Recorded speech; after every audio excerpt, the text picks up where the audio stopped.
Okay, so welcome to today's video. We're going to be looking at order of operations and substitution. So the first thing that I want you to do, which is probably going to seem weird, is that I want you to forget about BODMAS, BOMDAS, PEDMAS, PEMDAS, any of those sort of rules you'd learnt. So, you know, the brackets, orders, division, multiplication, addition, subtraction, left to right stuff. Just want you to forget about that for now. Okay, and probably forever, because it gets you into a bad habit of thinking you can and can't do things that you are actually allowed to or aren't allowed to. Okay, so instead I want to introduce you guys to a concept called the hierarchy of operations. So as this will sort of show, little triangle here, and you know, things at the top of pyramids are sort of the most important.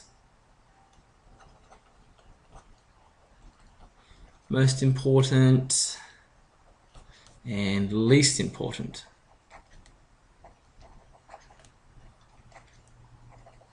Okay, so what this means is that groups of things are the most important things to do in your operations.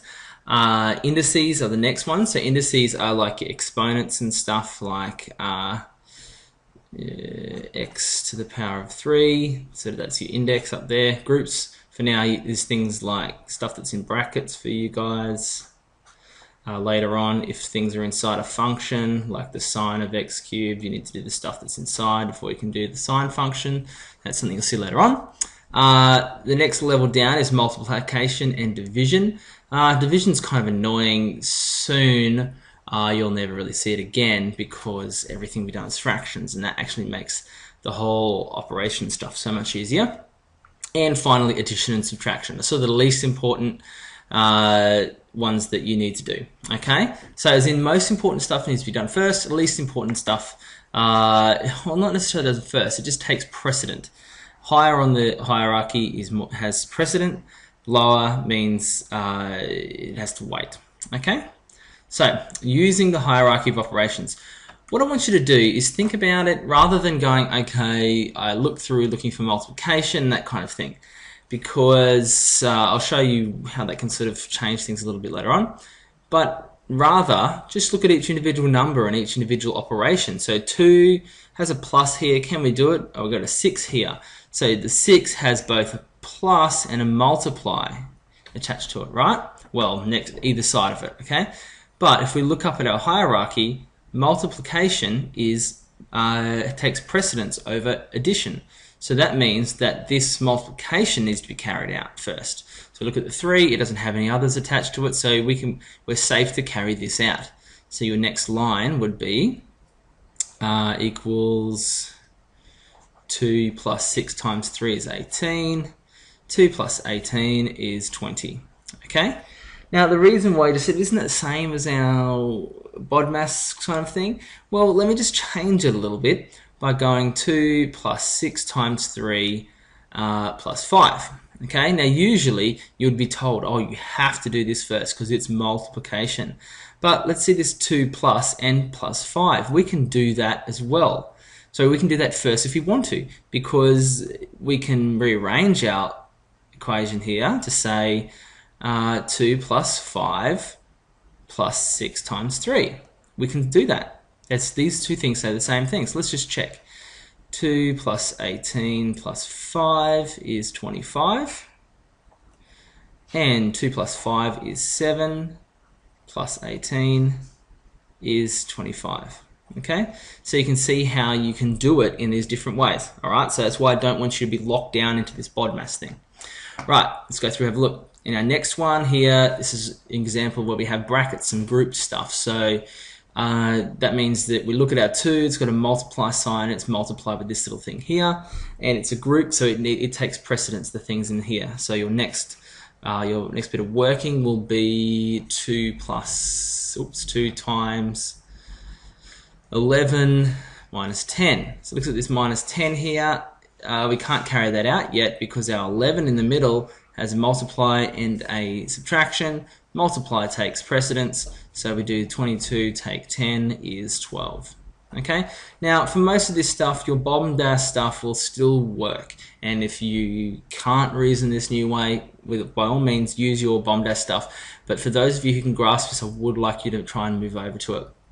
Okay, fractions. So with one like this, you can't do the 16 divided by 2. See, a lot of the time I see this getting worked out as being 16 divided by 2 is 8. Plus 24 divided by 6 is 4, so that must be equal to 12. Well, let's have a look. What we do with these is we need to count these as being grouped. You could see this as being rewritten as 16 plus 24 divided by 2 plus 6. Okay, you could see it as being written like that. So we have to work out the stuff on the top first. 1 and 2 is 3, you have 40 over 8, and that's almost always equal to 5. Okay, so you can see that these two are not equal to each other. Okay, so you need to be very careful. You don't just divide straight through like that. Okay, you carry out the addition and stuff on the top and bottom of the division line first. Okay, and here we have one with orders to show you. So we look at our 3, it's got to multiply with this 4 here in the middle, so we'll have a look at this. We've got a plus here and a multiply here. Multiply has precedence, but it also has an index in here, which has precedence over our multiplication. So we need to carry out the index first. 3 times 4 squared is 16, plus 2. 3 times 16, because the multiply has precedence over the plus. 3 times 16 is 48. Plus 2 is 50. Okay, so that's just some quick examples really. You've probably had a lot of practice with this before, so I want to give you a chance to have a go at some examples before I go into too much stuff with it. Okay, substitution. Now this is I'm going to probably do some things with the substitution that you'll disagree with and get annoyed at me for, but it's to try and help you not get trapped with mistakes later on. So we can substitute given numbers into an equation or expression to replace unknown numbers or variables. Then we can evaluate or solve. So in my first example here, a plus 7b, we've been told that a is equal to 2 and b is equal to 3.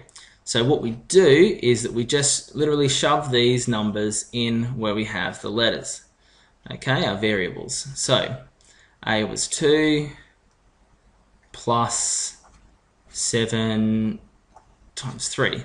Now, you might say, hang on, why you put the brackets in? There's a reason.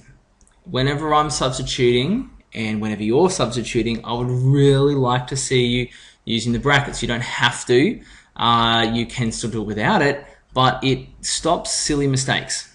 Okay? So, we need to work out this part here first. 7 times 3 is 21.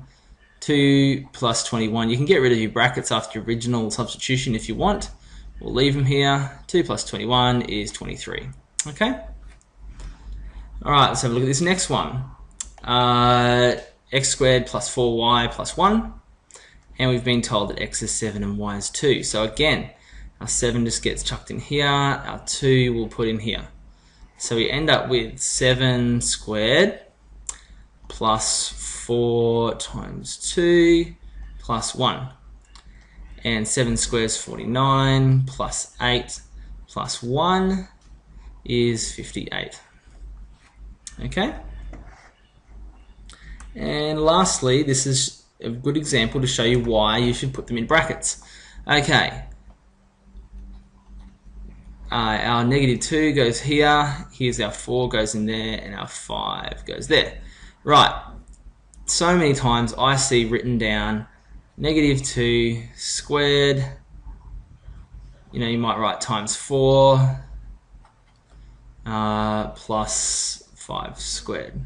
Now, here's the big issue with not using brackets, is this, that, I'll write down here, that negative 2 squared is not the same as the square of negative 2. Okay? Because remember, we just looked at that indexes get processed before our other operations, and this negative here sign here is the same thing as saying negative 1 times 2 squared. Of course that's not equal to the square of negative 2, because negative 2 times negative 2 is 4, but negative 1 times 2 squared is negative 4. Okay? Negative 4 is not equal to 4, obviously. So you must use brackets. So let me rewrite this.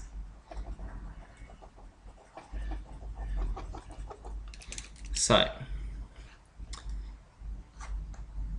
negative 2 squared times 4 plus 5 squared. So negative 2 squared is 4 times 4 plus 25. 16 plus 25 is 41. Okay?